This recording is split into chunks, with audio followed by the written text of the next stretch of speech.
ഇത്തവണ B J പിക്ക് സ്വാഭാവികമായിട്ട് കിട്ടാവുന്ന വോട്ടുകളും സീറ്റുകളും തന്നെ കിട്ടിയിട്ടുള്ളൂ ആ പാർട്ടിക്ക്. ഞാൻ നേരത്തെ നമ്മൾ ഈ ചർച്ചയിലൊക്കെ പറഞ്ഞല്ലോ, ബി ജെ പി നില മെച്ചപ്പെടുത്തും. അത് എത്ര ഡിവിഷനായിട്ട്, എത്ര സീറ്റായിട്ട്, എത്ര മുനിസിപ്പാലിറ്റി ആയിട്ട്, എത്ര കോർപ്പറേഷനായിട്ട് മാറും നമുക്ക് പറയാൻ പറ്റില്ല എന്നുള്ളൂ. അതെ. അത് തന്നെ സംഭവിച്ചു. ബി ജെ പി നില മെച്ചപ്പെടുത്തിയത് ഭരണവിരുദ്ധ വികാരത്തോടൊപ്പം ഒരു പ്രതിപക്ഷ വിരുദ്ധ വികാരം കൂടി ഉണ്ടായി. Rajeev Chandrasekhar B J P ഈ തിരുവനന്തപുരത്തിന് ആഗ്രഹിക്കുന്ന രീതിയിൽ, നഗരവാസികൾ അല്ലെങ്കിൽ വിദ്യാഭ്യാസമുള്ള ആളുകൾ ആഗ്രഹിക്കുന്ന രീതിയിലുള്ള ഒരു നേതാവാണ്. തന്ത്രപരമായ ഒരു വലിയ പരാജയമാണ് ബി ജെ പിക്ക് സംഭവിച്ചിട്ടുള്ളത്. ബി ജെ പി സംബന്ധിച്ചിടത്തോളം കോൺഗ്രസ് അഥവാ യു ഡി എഫ് തോക്കേണ്ടത് ആവശ്യമായിരുന്നു. K P C C president ആണെങ്കിൽ തീരെ നേതൃത്വ ഗുണമുള്ള ആളല്ല. മുല്ലപ്പള്ളി രാമചന്ദ്രനേക്കാളും വി എം സുധീരനേക്കാളും സുധാകരനോട് ഞാൻ പ്രത്യേകം പറയേണ്ടതില്ല, ഒന്നും കഴിവുള്ള, ഈവൻ തെന്നല ബാലകൃഷ്ണപിള്ള സാറിൻ്റെ പോലും ഒരു ത്രാണിയുള്ള ആളല്ല സണ്ണി ജോസഫ്. യു ഡി എഫിന് വലിയ തിരിച്ചടി ഉണ്ടായി. എൽ ഡി എഫിൻ്റെ നില മെച്ചപ്പെടുത്തി.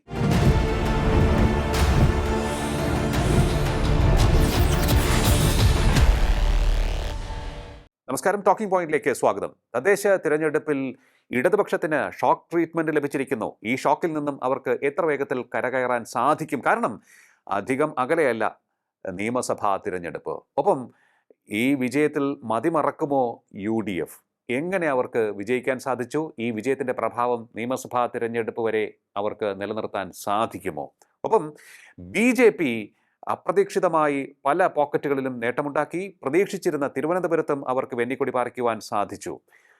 ഈ വിജയം വലിയ വിജയമായി മാറ്റുവാൻ ബി ജെ പിക്ക് സാധിക്കുമോ? പരിശോധിക്കാൻ നമുക്ക് ടോക്കിംഗ് പോയിന്റിലൂടെ. നമ്മോടൊപ്പം ചേരുകയാണ് രാഷ്ട്രീയ നിരീക്ഷകൻ അഡ്വക്കേറ്റ് എ ജയശങ്കർ. നമസ്കാരം സാർ, ടോക്കിംഗ് പോയിന്റിലേക്ക് സ്വാഗതം. നമസ്കാരം. സാർ, ഈ എൽ ഡി എഫിന് ഇത്രയും വലിയൊരു തോൽവി ആരും പ്രതീക്ഷിച്ചില്ല എന്ന് വേണമെങ്കിൽ പറയാം. ഈ തോൽവിയിലേക്ക് അവരെ തള്ളിയിട്ടത് പ്രധാനമായും എന്തൊക്കെയാണെന്നാണ് അങ്ങ് കരുതുന്നത്? ഇത് ഒറ്റവാചകത്തിൽ പറഞ്ഞാൽ ഭരണവിരുദ്ധ വികാരമാണ്. ഈ ഭരണവിരുദ്ധ വികാരം ഒരു ദിവസം കൊണ്ടുണ്ടായതല്ല. കഴിഞ്ഞ പാർലമെൻറ്റ് തെരഞ്ഞെടുപ്പിന് മുമ്പ് തന്നെ അതിശക്തമായ ഭരണവിരുദ്ധ വികാരം കേരളത്തിലുണ്ടായിരുന്നു.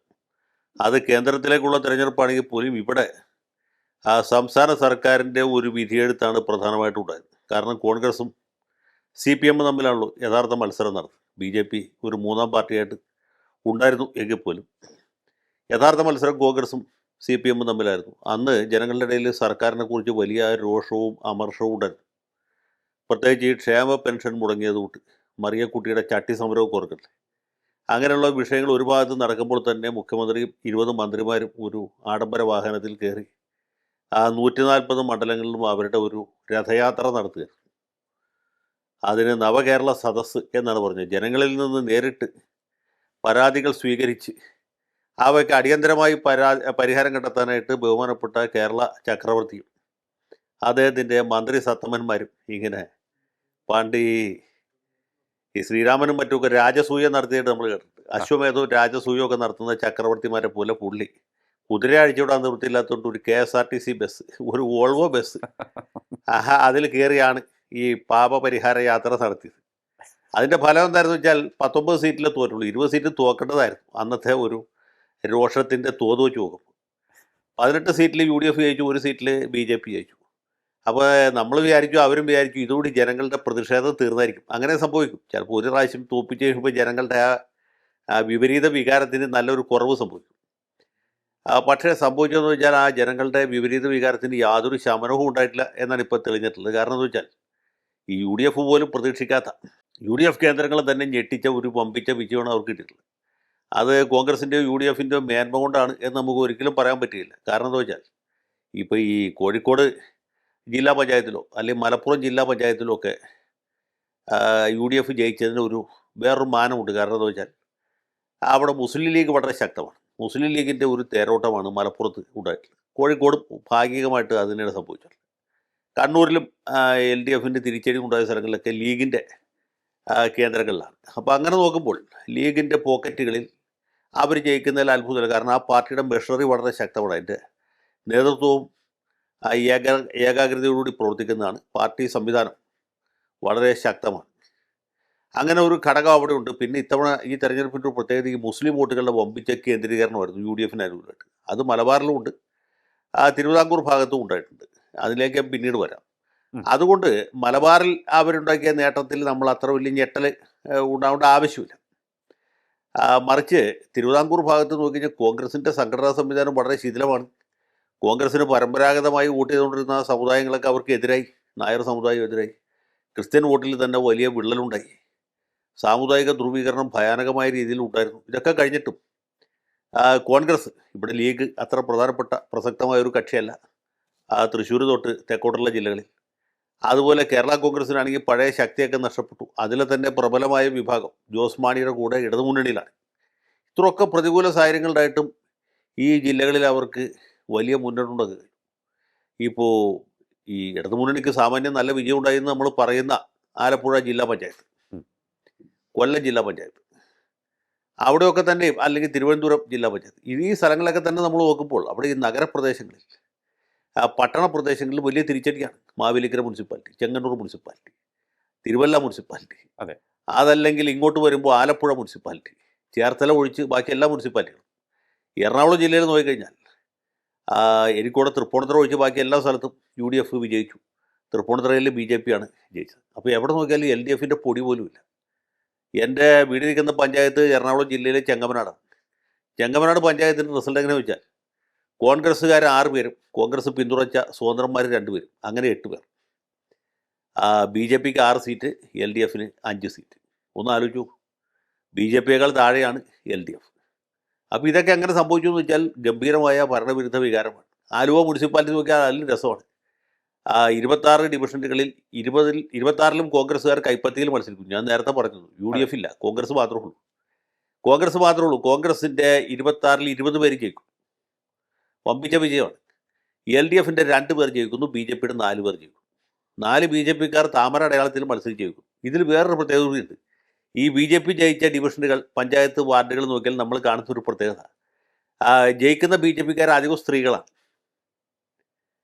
ആലുവ മുനിസിപ്പാലിറ്റിയിൽ ജയിച്ച 4ൽ 4 പേരും സ്ത്രീകളാണെന്നാണ് എനിക്ക് തോന്നുന്നത്. ചെങ്ങമനാട് പഞ്ചായത്തിൽ എനിക്ക് ഉറപ്പിച്ച് പറയാൻ കഴിയും, ഇവിടെ 6 BJPക്കാർ ജയിച്ചതിൽ 5 പേര് സ്ത്രീകളാണ്.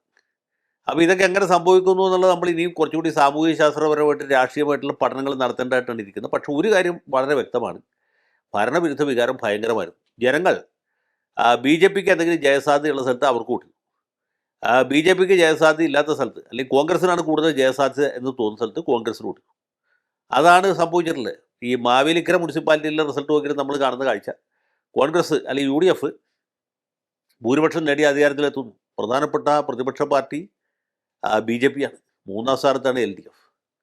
അപ്പോൾ ഇതങ്ങനെ സംഭവിച്ചു. മാവേലിക്കര എന്ന് പറഞ്ഞാൽ CPMൻ്റെ ഒരു കോട്ടയാണ്. ഇടതുപക്ഷക്കാരുടെ പണ്ട് മുതലേ ഉള്ള ഒരു ശക്തി കേന്ദ്രമാണ് മാവേലിക്കര. അവിടെ എന്തുകൊണ്ട് ഇങ്ങനത്തെ റിസൾട്ട് ഉണ്ടായി എന്ന് പഠിക്കപ്പെടേണ്ടതാണ്. ഇതുപോലെ പല സ്ഥലത്തും നമുക്ക് കാണാൻ കഴിയും. ഇപ്പോൾ ഇനി മുസ്ലിം ലീഗിൻ്റെ ഉരുക്കുകോട്ട എന്ന് പറയാവുന്ന താനൂർ നമ്മുടെ മന്ത്രി അബ്ദുറഹ്മാൻ്റെ മണ്ഡലം കൂടിയാണ്. അദ്ദേഹത്തിൻ്റെ വീടിരിക്കുന്ന സ്ഥലം തിരൂരാണെങ്കിലും മണ്ഡലം താനൂരാണ്. താനൂർ മുനിസിപ്പാലിറ്റിയിലെ റിസൾട്ട് നോക്കിയോ, അവിടെ LDF 1 സീറ്റ് ജയിച്ചിട്ടില്ല. അതിൽ അത്ര വലിയ അത്ഭുതമില്ല. പക്ഷേ BJPക്കാർ 8 പേര് ജയിച്ചു. BJP ആണ് ഏക പ്രതിപക്ഷം. മുസ്ലിം ലീഗാണ് ഭരണകക്ഷി, BJP ആണ് പ്രതിപക്ഷം. താനൂരെ കാര്യം പറഞ്ഞു. അപ്പോൾ ഇതെങ്ങനെ സംഭവിക്കുന്നു? കൊല്ലം കോർപ്പറേഷൻ നോക്കുക. കൊല്ലം എന്ന് വെച്ചാൽ എത്രയോ കൊല്ലം, കൊല്ലം കോർപ്പറേഷനായി പിന്നെ LDF മാത്രമേ ജയിച്ചിട്ടുള്ളൂ. അങ്ങനെയുള്ള കൊല്ലത്ത് LDFിനുണ്ടായ തിരിച്ചടി എത്ര ഭയങ്കരമാണ് എന്ന് നോക്കിക്കഴിഞ്ഞാൽ അത് നൽകുന്ന ആ സൂചന വളരെ വ്യക്തമാണ്. മാത്രവുമല്ല, പൊതുവേ തന്നെ മുനിസിപ്പാലിറ്റികളിൽ UDFിനാണ് ഒരു മേൽക്കൈ കിട്ടാറുള്ളത്. കാരണം പട്ടണങ്ങളിലും ഒക്കെ ഉള്ള ഇടത്തരക്കാർ, വിദ്യാസമ്പന്നരായ ആളുകൾ പൊതുവേ വലതുപക്ഷ ചിന്താധികാരാണ്. അവർ സ്വാഭാവികമായിട്ടും കോൺഗ്രസിനാണ് വോട്ട് കൊടുക്കുക, അല്ലെങ്കിൽ UDFിനാണ് വോട്ട് കൊടുക്കുക. ഇപ്പോൾ കാണുന്ന കാഴ്ച എന്ന് വെച്ചാൽ ഗ്രാമങ്ങളിലും ഗ്രാമപഞ്ചായത്തുകളിൽ തന്നെ എത്ര ഭയങ്കരമായ വിജയമാണ് ഈ UDFിനുണ്ടായിട്ടുള്ളത്. ഞാൻ ഇന്ന് കാലത്ത് പത്രോട് നോക്കിയപ്പോൾ നമ്മുടെ ആലുവ അങ്കമാലി ഭാഗത്ത്, ആലുവ താലൂക്കിൽ എവിടെയെങ്കിലും LDF ജയിച്ചിട്ടുണ്ടോ നോക്കിയപ്പോൾ ഒരു പഞ്ചായത്തിലും ജയിച്ചായിട്ട് കാണുന്നില്ല. ഇടത്തല പഞ്ചായത്ത്, ചൂർണിക്കര പഞ്ചായത്ത്, അതിൻ്റെ അപ്പുറം ഇപ്പുറമുള്ള പല പഞ്ചായത്തുകളും, ചെങ്ങമനാട്, നെടുമ്പാശ്ശേരി, പാറക്കടവ്, ഈ പാറക്കടവിലും മറ്റുമൊക്കെ CPMകാർ മാത്രം ജയിച്ചിരുന്ന സ്ഥലമാണ്. അതുപോലെ മഞ്ഞപ്പുറം പഞ്ചായത്ത്, അവസാനം അയ്യമ്പുഴ എന്നൊരു പഞ്ചായത്തിൽ LDF UDFിനേക്കാൾ കൂടുതൽ സീറ്റ് നേടിയത് വായിച്ച് ഞാൻ രോമാഞ്ചം കൊണ്ടു. കാരണം എന്ന് വെച്ചാൽ ഒരു സ്ഥലത്തെങ്കിലും ജയിച്ചല്ലോ എന്ന് വിചാരിച്ചു. അപ്പം ഞാൻ തമാശ പറഞ്ഞല്ല, അത്ര വലിയ പരാജയമാണ് ആലുവ താലൂക്കിൽ എന്നുള്ളത്. ഞാൻ ഒരു പ്രദേശം എടുത്തെന്ന് പറഞ്ഞത് മാത്രമേ ഉള്ളൂ. നമ്മുടെ ഈ പേപ്പറിൽ ഇപ്പോൾ ഒരു പ്രത്യേകത എന്ന് വെച്ചാൽ പണ്ടത്തെ പോലെ അഖില കേരള വാർത്തകൾ കുറവായിരിക്കുമല്ലോ. പ്രാദേശികമായ വാർത്തകളും ജയിച്ചവരുടെ പേരും ഒരു അച്ഛൻ്റെ പേരും ഒക്കെ എനിക്ക് കൂടുതലായിട്ട് വരിക. ശരിയാണ്. അപ്പോൾ അത് വെച്ച് നോക്കുമ്പോൾ ഞാൻ ഈ ആലുവ താലൂക്ക്, വീട് ആലുവയിലായതുകൊണ്ട് അത് നോക്കിയപ്പോൾ കാണുന്നത് അയ്യമ്പുഴ പഞ്ചായത്തിലാണ് ആകെ ഒരു ജയം ഉണ്ടായിട്ടുള്ളത്. മൂക്കന്നൂർ പഞ്ചായത്ത്, തുറവൂർ പഞ്ചായത്ത്, കറുകുറ്റി പഞ്ചായത്ത് എല്ലാം പോയിരിക്കുകയാണ്. പാറക്കടവ് പോലും പോയിരിക്കുകയാണ്. നെടുമ്പാശ്ശേരി, ചെങ്ങവനാട്, കുന്നുകര, അതുപോലെ ഇടത്തല, ചൂർണിക്കര എല്ലാം കഴിഞ്ഞ് ആകെ വന്നിട്ട് പോയിട്ടും ആകെ ഉള്ളത് അയ്യമ്പുഴ പഞ്ചായത്താണ്. അയ്യമ്പുഴ എന്ന് പറയുന്നത് ഏതാണ്ട് തമിഴ്നാട് ബോർഡറിൽ വനപ്രദേശമാണ്. കാലടി പ്ലാന്റേഷനൊക്കെ അതിലാണ് വരിക. അപ്പോൾ ഇല്ലിത്തോട് അങ്ങനെയുള്ള ഒരു വലിയ വനമേഖലയിലാണ് ആകെ കൂടി LDF ജയിച്ചിട്ടുള്ളത്. അപ്പോൾ LDF കാട് കയറുന്നു എന്നുള്ളതിൻ്റെ ഒരു സൂചന കൂടിയായിട്ട് നമുക്ക് വേണമെങ്കിൽ ഇതിനെ കണക്കാക്കാം. LDFന്റെ തിരിച്ചടിയിലും നമ്മളിപ്പോൾ ഈ തിരുവനന്തപുരം നഗരസഭ ഉൾപ്പെടെയുള്ള സ്ഥലങ്ങളിൽ BJP വിജയിച്ചിരിക്കുകയാണ്. നഗരമേഖലകളിലൊക്കെ തന്നെ അവർക്ക് നേട്ടമുണ്ടാക്കാൻ സാധിച്ചിരിക്കുന്നു. തദ്ദേശ സ്വയംഭരണ സ്ഥാപനങ്ങളിൽ BJP നടത്തിയ മുന്നേറ്റം കൂടി കണ്ടിട്ടുണ്ട്. ഞാൻ നേരത്തെ പറഞ്ഞല്ലോ, അതെ, അതെ, മാവേലിക്കര അതെ. മുനിസിപ്പാലിറ്റി, അല്ലെങ്കിൽ താനൂർ മുനിസിപ്പാലിറ്റി, കോഴിക്കോട് കോർപ്പറേഷനിൽ അവരുടെ സീറ്റുകൾ ഏതാണ്ട് ഇരട്ടിച്ചു. ആ. മുൻ മേയർ ബീന ഫിലിപ്പിൻ്റെ, ഇപ്പോഴത്തെ മേയർ ബീന ഫിലിപ്പിൻ്റെ ഡിവിഷനിൽ പോലും BJP ജയിച്ചു. തിരുവനന്തപുരത്തെ കാര്യം പ്രത്യേകം പറയേണ്ടതില്ല. തിരുവനന്തപുരത്ത് BJP ഏതാണ്ട് അധികാരത്തിലെത്തി എന്ന് പറയാവുന്ന അവസ്ഥയിലാണ്. അപ്പോൾ അങ്ങനെ ഒരു സാഹചര്യത്തിൽ BJP വലിയ മുന്നേറ്റം ഉണ്ടാക്കിയിട്ട് കൊല്ലം കോർപ്പറേഷനിൽ BJP മുന്നേറിയിട്ട്, മാവേലിക്കര നഗരസഭയിൽ മുന്നേറിയിട്ട്, തൃപ്പൂണിത്തുറയിൽ BJPയാണ് ഏറ്റവും വലിയ ഒറ്റകക്ഷി. അപ്പോൾ ഇങ്ങനെയൊക്കെ നോക്കുമ്പോൾ പല പഞ്ചായത്തുകളിലും BJP മുന്നേറിയിട്ട് അത് ഹിന്ദുത്വ രാഷ്ട്രീയത്തിന് കിട്ടിയ ഒരു വലിയ അംഗീകാരമായിട്ട് കണക്കാക്കേണ്ടതില്ല. ആ ഒരു ഘടകം അതിൻ്റെ അകത്ത് ഉണ്ടെങ്കിൽ പോലും ഈ CPMനെ തോൽപ്പിക്കുക എന്ന സ്വാഭാവിക പ്രക്രിയയുടെ ഭാഗമായിട്ട് ജനങ്ങൾ BJP ജയിപ്പിച്ചു എന്ന് കരുതുന്നതാണ് കൂടുതൽ യുക്തിസഹമായിട്ടുള്ളത്. ഓക്കെ. കാരണം കഴിഞ്ഞ തവണ പന്തളം മുനിസിപ്പാലിറ്റിയിലൊക്കെ BJP വമ്പിച്ച വിജയം നേടി. കാരണം വെച്ചാൽ അന്ന് ഈ ശബരിമലയുടെ ഒരു ഹാങ് ഓവറിലായിരുന്നു. പന്തളം ശബരിമല അയ്യപ്പനുമായിട്ട് ബന്ധപ്പെട്ടൊരു സ്ഥലമാണ്. അതുകൊണ്ട് ഇത്തവണ അതില്ല. ഇത്തവണ BJPക്ക് സ്വാഭാവികമായിട്ട് കിട്ടാവുന്ന വോട്ടുകളും സീറ്റുകളും തന്നെ കിട്ടിയിട്ടുള്ളൂ ആ പാർട്ടിക്ക്. ഞാൻ നേരത്തെ നമ്മൾ ഈ ചർച്ചയിലൊക്കെ പറഞ്ഞല്ലോ, BJP നിലവെച്ചപ്പെടുത്തും. അത് എത്ര ഡിവിഷനായിട്ട്, എത്ര സീറ്റായിട്ട്, എത്ര മുനിസിപ്പാലിറ്റി ആയിട്ട്, എത്ര കോർപ്പറേഷനായിട്ട് മാറുന്ന നമുക്ക് പറയാൻ പറ്റില്ല എന്നുള്ളൂ. അതെ. അത് തന്നെ സംഭവിച്ചു. BJP നിലവെച്ചപ്പെടുത്തിയത് ഭരണവിരുദ്ധ വികാരത്തോടൊപ്പം ഒരു പ്രതിപക്ഷ വിരുദ്ധ വികാരം കൂടി ഉണ്ടായിരുന്നു. അത് കോൺഗ്രസിൻ്റെ മറ്റുമൊക്കെ ഈ സമുദായ ന്യൂനപക്ഷ പ്രീണനത്തോടുള്ള ഒരു വിയോജിപ്പ്, എതിർപ്പ് അതുണ്ടായിരുന്നു. ആ ആനുകൂല്യം BJPക്കാണ് കിട്ടിയത്. ഹിന്ദുത്വ വികാരത്തേക്കാൾ കൂടുതലായിട്ട് ഭരണവിരുദ്ധ വികാരം തന്നെയാണ് അവിടെ പ്രതിഫലിച്ചത്. അപ്പോൾ ചില സ്ഥലങ്ങളിൽ ആളുകൾ BJPക്ക് വോട്ട് കൊടുത്തത് BJPയോടുള്ള താല്പര്യം കൊണ്ടല്ല. ഇനി വേറൊരു പ്രത്യേകത പറയാം. ഈ BJP ജയിക്കുന്ന വാർഡുകൾ മിക്കവാറും കോൺഗ്രസ് വട്ടപ്പൂജ്യമായി തീർന്നിട്ടുണ്ട്. അത് കോൺഗ്രസിന് അന്യതായി കിട്ടുമായിരുന്ന കുറേ വോട്ടുകളാണ് BJPയിലേക്ക് പോയിട്ടുള്ളത്. ഇപ്പോൾ എൻ്റെ വീടിരിക്കുന്ന വാർഡ് ഞാൻ പറഞ്ഞല്ലോ, ചെങ്ങമനാട് പഞ്ചായത്ത് 16-ാം വാർഡാണ്. 16-ാം വാർഡിൽ BJP സ്ഥാനാർത്ഥിക്ക് കിട്ടിയതിൻ്റെ പകുതി വോട്ടാണ് LDF സ്ഥാനാർത്ഥിക്ക് കിട്ടിയത്. കോൺഗ്രസിന് കിട്ടിയ വോട്ടെന്ന് പറയുന്നത് രണ്ട് കൈൻ്റെയും വിരലുകൊണ്ട് എണ്ണി തീർക്കാവുന്നത്ര വോട്ടുകളാണ്. അപ്പം ഇതങ്ങനെ സംഭവിച്ചു എന്ന് ചോദിച്ചാൽ അതിൻ്റെ അകത്ത് വേറെ പല അന്തർധാരകളുമുണ്ട്. കാരണം ഇത് കോൺഗ്രസ്സുകാർ പറഞ്ഞ് BJPക്ക് വോട്ട് ചെയ്യിച്ചല്ല, അതിന് പറഞ്ഞ് ജയിപ്പിക്കാൻ മാത്രം കോൺഗ്രസ്സുകാരൊന്നും അവിടെ ഇല്ല. ഈ കതർധാരികൾ തീരെ ഇല്ലാത്ത സ്ഥലം ഞങ്ങളുടെ നാട്. അപ്പോൾ കോൺഗ്രസ്സിന് വോട്ട് ചെയ്തുകൊണ്ടിരുന്ന ഒരു വിഭാഗം ആളുകൾ ഇത്തവണ CPMനെ തോൽപ്പിക്കാനായിട്ട് നമുക്ക് BJPക്ക് വോട്ട് ചെയ്തോളാം എന്ന് കരുതി BJPക്ക് വോട്ട് കൊടുത്തു. അതാണ് അവിടെ സംഭവിച്ചിട്ടുള്ളത്. അപ്പോൾ ഇങ്ങനെയൊക്കെയുള്ള പല സംഗതികളും ഇതിനകത്തുണ്ട്. ഇത് നമ്മൾ ഈ ഒരു തെരഞ്ഞെടുപ്പ് ഫലത്തെയും വെറുതെ വളരെ ഫ്ലാറ്റായിട്ട് പരിശോധിച്ചാൽ വലിയ അബദ്ധത്തിൽ ചെത്തിയാണ്. അത് ഞാനെന്താ പറഞ്ഞു വെച്ചാൽ, ലിയോ ഈ പറയുമ്പോൾ നമ്മളിപ്പോൾ BJPക്ക് ഉണ്ടായ മുന്നേറ്റം ഇനി നിയമസഭാ തെരഞ്ഞെടുപ്പിലേക്ക് എത്രയായിട്ട് വർദ്ധിക്കും അല്ലെങ്കിൽ എത്രയായിട്ട് കുറയും എന്ന് വിചാരിക്കുന്നതിൽ യാതൊരു അർത്ഥവുമില്ല. നമ്മൾ നിയമസഭാ തെരഞ്ഞെടുപ്പിലേക്ക് പോകുമ്പോൾ എന്താ പ്രശ്നം എന്ന് വെച്ചാൽ, ഈ പാർലമെൻറ്റിലേക്കുള്ള വോട്ടും പഞ്ചായത്തിലേക്കുള്ള വോട്ടും അതുപോലെ തന്നെ നിയമസഭയ്ക്കുള്ള വോട്ടും വേറെ വേറെ പാറ്റേണിലാണ്. ശരിയാണ്. ഇത് നമ്മൾ എഞ്ചുപടി വെച്ച് പഠിക്കേണ്ട ഒരു വിഷയമല്ല രാഷ്ട്രീയം. കെ കരുണാകരൻ പണ്ട് പറഞ്ഞിട്ടുണ്ട്, ഈ രാഷ്ട്രീയത്തിൽ രണ്ടും കൂട്ടി എപ്പോഴും 4 ആവില്ല. അത് ചിലപ്പോൾ 3 ആവും, ചിലപ്പോൾ 5 ആവും. ഇപ്പോൾ ഈ കേരള രാഷ്ട്രീയത്തെ സംബന്ധിച്ചിടത്തോളം കരുണാകരൻ അത് മാറ്റി പറഞ്ഞത് ചിലപ്പോൾ 7 ആവും, ചിലപ്പോൾ 2 ആവും. അല്ലെങ്കിൽ രണ്ടും കൂട്ടിയാൽ ചിലപ്പോൾ 1 ആവും, ചിലപ്പോൾ 9 ആവും. അതാണ് നമ്മുടെ രാഷ്ട്രീയം. രാഷ്ട്രീയത്തിൽ ഈ സിമ്പിൾ മാത്തമാറ്റിക്സ്, സിമ്പിൾ അരിത്തമാറ്റിക്കിന് വലിയ പ്രസക്തിയില്ല. അതാണ് അതിൻ്റെ പ്രധാനപ്പെട്ട ഒരു കാര്യം. ഓക്കെ. അല്ല, ഇതിപ്പോൾ BJP ഈ നേട്ടം ഉണ്ടാക്കിയതിന് അവരുടെ തന്ത്രങ്ങളിൽ വന്ന മാറ്റം കുറേയേറെ ഗുണം ചെയ്തിട്ടില്ലേ? കാരണം വികസനത്തെക്കുറിച്ച് സംസാരിക്കുന്നു, ഈ തൊഴിലിനെ കുറിച്ച് സംസാരിക്കുന്നു, നാട്ടിൽ വരുത്താൻ സാധിക്കുന്ന മാറ്റങ്ങളെക്കുറിച്ച് അവർ സംസാരിക്കുന്നുണ്ട്. കൂടാതെ എതിരാളികളുടെ അവരുടെ വീഴ്ചകൾ എടുത്ത് വിഴുപ്പലക്കുന്നില്ല. ഒരു നെഗറ്റീവ് പൊളിറ്റിക്സിൽ നിന്നും പോസിറ്റീവ് പൊളിറ്റിക്സിലേക്ക് അവർ പോവുകയാണ്. അതും ഗുണം ചെയ്തിട്ടില്ലേ ഒരു വലിയൊരു പരിധിവരെ തിരുവനന്തപുരവും അല്ലെങ്കിൽ നഗരമേഖലകളിലൊക്കെ? നഗരമേഖലകളിൽ കുറേ ഗുണം ചെയ്തിട്ട്. പണ്ട് ഈ ആം ആദ്മി പാർട്ടിക്കാർ പയറ്റിയിരുന്ന ഒരു പ്രത്യേക തരത്തിലുള്ള രാഷ്ട്രീയം ഇപ്പോൾ BJP കേരളത്തിൽ പയറ്റാൻ ശ്രമിക്കും. ആം ആദ്മി പാർട്ടി പറഞ്ഞാൽ ഒരു വശത്ത് കറപ്റ്റായിട്ടുള്ള കോൺഗ്രസ്, മറുഭാഗത്ത് കമ്മ്യൂണലായിട്ടുള്ള BJP. ഇത് രണ്ടിനും ഇടയ്ക്ക് സാധാരണക്കാരുടെ ഒരു പാർട്ടി. നിങ്ങളുടെ പ്രശ്നങ്ങൾക്ക് പരിഹാരം കണ്ടെത്താൻ ഞങ്ങൾ വിജയിക്കും ഈ ഒരു ലൈൻ ഓഫ് ആർഗ്യുമെൻ്റ് ആണ് രാജീവ് ചന്ദ്രശേഖർ ഇവിടെ കേരളത്തിൽ കൊണ്ടുവരാൻ ശ്രമിക്കുന്നത്. അത് നഗരമേഖലകളിൽ വ്യാപകമായിട്ടും പട്ടണ പ്രദേശങ്ങളിൽ ചെറുതായിട്ടും വിജയിച്ചിട്ടുണ്ട്. ബി ജെ പിക്കാർ അങ്ങനെ സി പി എമ്മിനെതിരെ വലിയ ആക്ഷേപങ്ങൾ ഉന്നയിക്കുന്നില്ല, കോൺഗ്രസ്സുകാരെ കുറിച്ച് അങ്ങനെ വിഴുപ്പലക്കുന്നില്ല, ഒക്കെ ശരിയാണ്. ഈ രാഹുൽ മാങ്കൂട്ടത്തിൻ്റെ വിഷയം ഉണ്ടായപ്പോഴൊക്കെ ബി ജെ പിക്കാരുടെയൊക്കെ പ്രതികരണം വളരെ വളരെ പക്വമായിരുന്നു. അതൊക്കെ ഒഴിച്ചാൽ അപ്പോൾ അതുകൊണ്ട് അവരുടെ ആ ഒരു ഡിവൈസീവ് അജണ്ട ക്ക് മീതെ ഇങ്ങനെ ഡെവലപ്മെൻറ്റിൻ്റെ ഒരു ആവരണം അണിയിക്കുകയാണ്. തിരുവനന്തപുരത്ത് അത് വിജയിച്ചു. കാരണം തിരുവനന്തപുരത്ത് നേരത്തെ തന്നെ ബി ജെ പിക്ക് ശക്തിയുള്ള പ്രദേശമാണ്, പിന്നെ നഗരപ്രദേശമാണ്, വിദ്യാസമ്പന്നരായ ആളുകൾ ഏറ്റവും അധികമുള്ള പ്രദേശമാണ്, സർക്കാർ ഉദ്യോഗസ്ഥന്മാർ അധികമുള്ള സ്ഥലമാണ്. അപ്പോൾ അവരുടെ ഒരു ഇമാജിനേഷൻ പിടിച്ചെടുക്കാനായിട്ട് ബി ജെ പിക്ക് സാധിച്ചു. മാത്രമല്ല രാജീവ് ചന്ദ്രശേഖർ ബി ജെ പിക്ക് ഈ തിരുവനന്തപുരത്തിന് ആഗ്രഹിക്കുന്ന രീതിയിൽ നഗരവാസികൾ അല്ലെങ്കിൽ വിദ്യാഭ്യാസമുള്ള ആളുകൾ ആഗ്രഹിക്കുന്ന രീതിയിലുള്ളൊരു നേതാവാണ്. വി എസ് ശിവകുമാറിൻ്റെ പോലെയോ അല്ലെങ്കിൽ ആനാവൂർ നാഗപ്പൻ്റെ പോലെയുള്ള ഒരാളല്ലല്ലോ, അത് ഇംഗ്ലീഷ് പറയുന്ന ആളാണ്. അദ്ദേഹത്തിൻ്റെ രീതികളൊക്കെ വേറെയാണ്. അപ്പോൾ അങ്ങനെ ഒരാൾക്ക് ഒരു സ്വീകാര്യതയുണ്ട്. ശശി തരൂരിനെ എന്തുകൊണ്ടാണ് തിരുവനന്തപുരത്തുകാരെ അംഗീകരിച്ചത്? ശശി തരൂർ വേറൊരു സ്ഥലത്താണെങ്കിൽ ഇത്ര സ്വീകാര്യത കിട്ടില്ല. കാരണം തിരുവനന്തപുരത്തുകാരുടെ ആ ഒരു സൗന്ദര്യ സങ്കല്പമായിട്ടും ഒരു സാംസ്കാരിക സങ്കല്പമായിട്ടും ഏറ്റവും യോജിച്ച് നിൽക്കുന്ന ഒരു വ്യക്തിയാണ് തരൂർ. തരൂരിനെ തിരുവനന്തപുരത്ത് ആർക്കും തോൽപ്പിക്കാൻ പറ്റില്ല. കാരണം എന്താ വെച്ചാൽ അദ്ദേഹത്തിൻ്റെ സവിശേഷമായ വ്യക്തിത്വം, അദ്ദേഹത്തിൻ്റെ പ്രാഗൽഭ്യം, പാണ്ഡിത്യം, അദ്ദേഹത്തിൻ്റെ പ്രഭാഷണ ചാരുത, ഇതെല്ലാം പ്രധാനമാണ്. തരൂരിന് ഇംഗ്ലീഷ് മാത്രമല്ല ഫ്രഞ്ചും നന്നായിട്ട് സംസാരിക്കാറ്. അപ്പം അങ്ങനെ ഒരാളെ കിട്ടിക്കഴിഞ്ഞാൽ തിരുവനന്തപുരത്തുകാർ വിടില്ല. അവരുടെ സങ്കല്പത്തിലുള്ള ഒരു നേതാവ് എങ്ങനെയായിരിക്കും?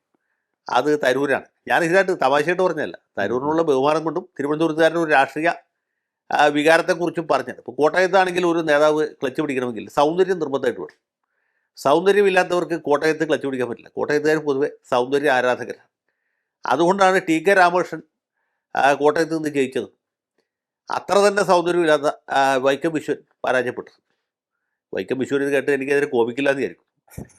എന്തുകൊണ്ടാണ് കോട്ടയത്തുകാർ നമ്മുടെ സുരേഷ് കുറുപ്പിന് വീണ്ടും വീണ്ടും വിജയിപ്പിച്ച സുരേഷ് കുറുപ്പ് കോട്ടയത്തുകാരുടെ സൗന്ദര്യ സങ്കല്പമായിട്ട് സംസ്കാര സങ്കല്പമായിട്ടും യോജിച്ചു പോകുന്നതാണ്. അതുകൊണ്ട് കത്തോലിക്ക മതമേധാവികൾക്കും അദ്ദേഹത്തെ ഇഷ്ടമാണ്, പരിശുദ്ധ കാതോലിക്ക ബാബയ്ക്കും അദ്ദേഹത്തെ ഇഷ്ടമാണ്, NSS ജനറൽ സെക്രട്ടറിക്കും അദ്ദേഹത്തെ ഇഷ്ടമാണ്, SNDP യൂണിയൻകാർക്കും അദ്ദേഹത്തെ ഇഷ്ടമാണ്, കേരള കോൺഗ്രസ്സുകാർക്കും അദ്ദേഹത്തെ ഇഷ്ടമാണ്. ഇപ്പം പാർട്ടിക്ക് അതീതമായിട്ട് കുറുപ്പിന് വോട്ട് കിട്ടിയിരുന്നത് അതുകൊണ്ടാണ്.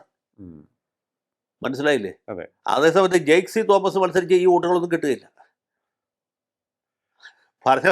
ഞാനിത് ഞാൻ ലിയോക്ക് ഞാൻ ഈ പറഞ്ഞ കാര്യം മനസ്സിലാവില്ലേ?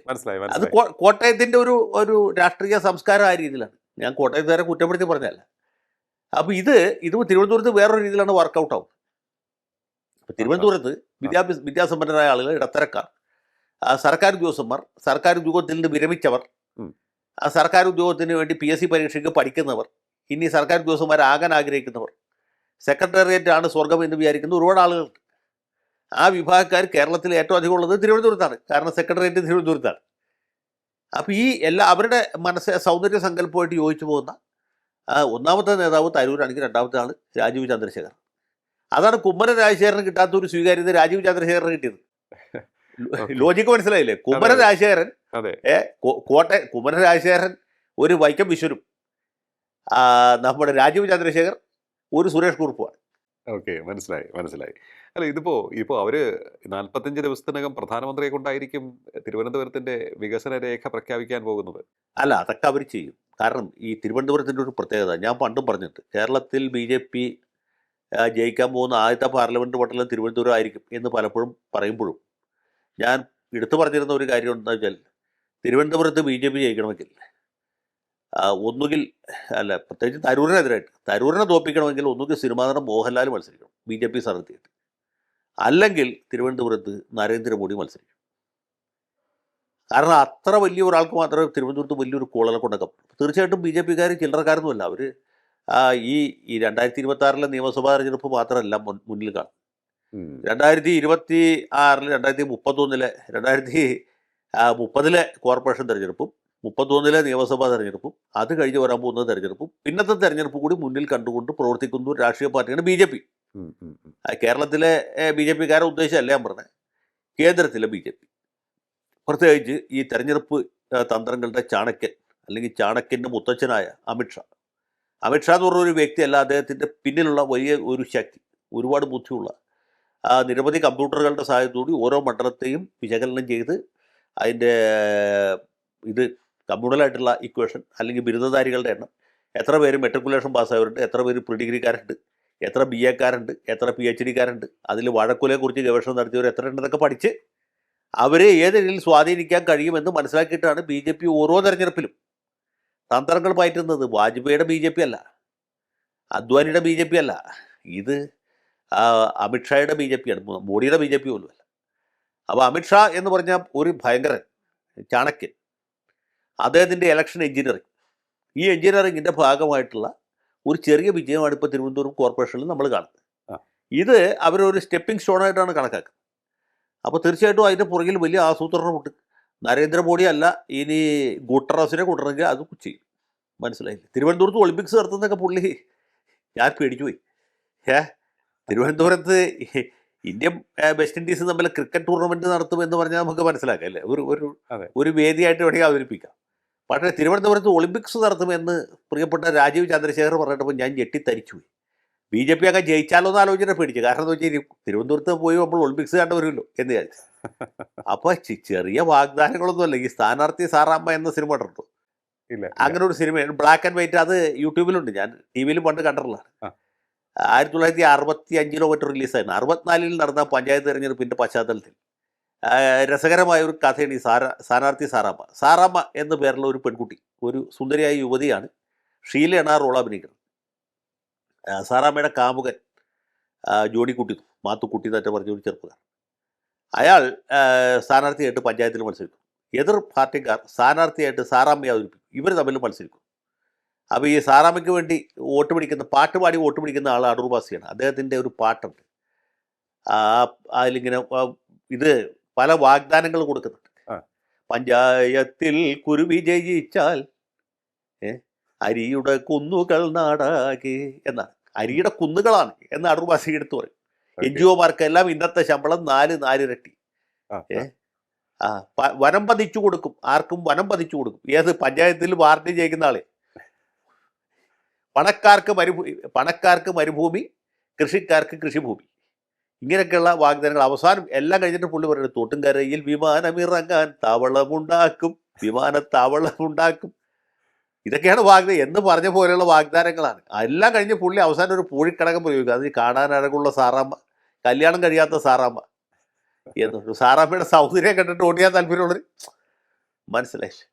അപ്പം ഇങ്ങനെ പല സാറാമ്മമാരും ഈ തെരഞ്ഞെടുപ്പിൽ മത്സരിച്ചിട്ടുണ്ട്, അവർ ജയിച്ചിട്ടുമുണ്ട്. ഇങ്ങനെ പല വാഗ്ദാനങ്ങൾ കൊടുത്തിട്ടുണ്ട്. അതിലൊരു വാഗ്ദാനമാണ് ഈ തിരുവനന്തപുരത്ത് ഒളിമ്പിക്സ് നടത്തുന്നുള്ളത്. അതിനേക്കാൾ കുറച്ചുകൂടി ചെറിയ ഒരു വാഗ്ദാനമാണ് നരേന്ദ്രമോദി വന്ന് വികസന രേഖ അവതരിപ്പിക്കും എന്നുള്ളത്. നമുക്കറിയില്ല, നരേന്ദ്രമോദി വരാനുള്ള സാധ്യത തള്ളിക്കളഞ്ഞൂടാ. കേരളത്തിൽ ഇന്ന് വരെ ഏതെങ്കിലും ഒരു കോർപ്പറേഷൻ്റെയോ മുനിസിപ്പാലിറ്റിയുടെ പഞ്ചായത്തിൻ്റെയോ വികസന രേഖ അവതരിപ്പിക്കാനായിട്ട് ഇന്ത്യൻ പ്രധാനമന്ത്രി വന്ന് നിങ്ങൾ കണ്ടിട്ടുണ്ടോ? എന്ന് വെച്ചാൽ ഇന്ത്യൻ പ്രധാനമന്ത്രിക്ക് വന്ന് വികസന രേഖ അവതരിപ്പിക്കാൻ പാടില്ല എന്ന് വല്ലതും പറഞ്ഞിട്ടുണ്ടോ? അതുമൊക്കെ ചെയ്യും. നിയമസഭാ തെരഞ്ഞെടുപ്പ് അടുത്ത് നിൽക്കല്ലേ. അങ്ങനെയൊക്കെ ചെയ്യാനും ചെയ്യിക്കാനും കഴിവും പ്രാപ്തിയും അതിനുള്ള ബുദ്ധിശക്തിയുമുള്ള ആളുകളാണ് സത്യത്തിൽ ഈ BJP എന്ന് പറഞ്ഞ പാർട്ടി അഖിലേന്ത്യാ തലത്തിൽ നയിച്ചുകൊണ്ടിരിക്കുന്നത്. അതുകൊണ്ടാണ് ആ പാർട്ടി നിലനിൽക്കുന്നത്. ഇത്ര വലിയ പ്രതിപക്ഷ സഖ്യമൊക്കെ ഉണ്ടായിട്ടും അവരെ ഇളക്കാൻ പറ്റാത്തത്. ഇതുപോലെ ഭാവനാശാലികളും തന്ത്രശാലികളുമായ ആളുകൾ ആ പാർട്ടിയെ നയിക്കുന്നുണ്ടാണ്. അതെ സാർ തന്നെ പറഞ്ഞു, ഇതൊരു സ്റ്റെപ്പിംഗ് സ്റ്റോൺ ആണ് തിരുവനന്തപുരം കോർപ്പറേഷൻ എന്ന്. അമിത്ഷായുടെ പിന്നിൽ വലിയൊരു ടീമുണ്ട്, അദ്ദേഹത്തിൻ്റെ നേരിട്ടുള്ള ഇടപെടലുണ്ട് കേരളത്തിലെ തെരഞ്ഞെടുപ്പുകളിൽ ഇപ്പോൾ എന്നും പറഞ്ഞു. അങ്ങനെയെങ്കിൽ ഈ ഒരു സ്റ്റെപ്പിംഗ് സ്റ്റോണിൽ കയറി അവർ കേരളത്തിലേക്ക് വലിയൊരു ജൈത്രയാത്രയ്ക്കുള്ള ഒരുക്കങ്ങളെല്ലാം തന്നെ നടക്കുന്നുണ്ടാകണം ഓൾറെഡി. അങ്ങനെ ഒരു ജൈത്രയാത്രയ്ക്കാണ് അവർ ഉദ്ദേശിച്ചത്.